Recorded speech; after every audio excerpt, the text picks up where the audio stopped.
چیزی رو میبینه که سورپرایز میشه.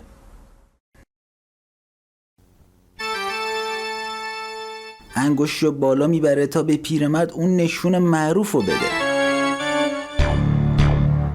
داداش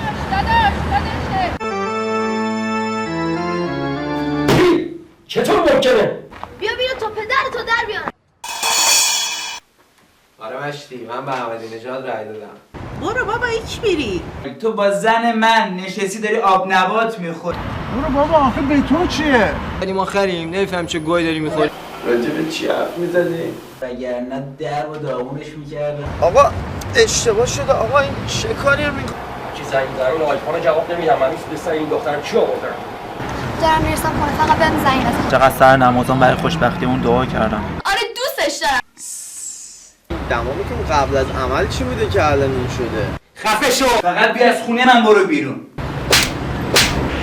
دیگه به دختر من نیستی. آبرو واسه من نداشتی تو بین همسایه‌ها. پس عشق چیه؟ پاشو ترک کن.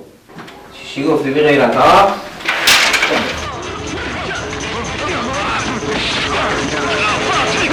کس نیستم. تو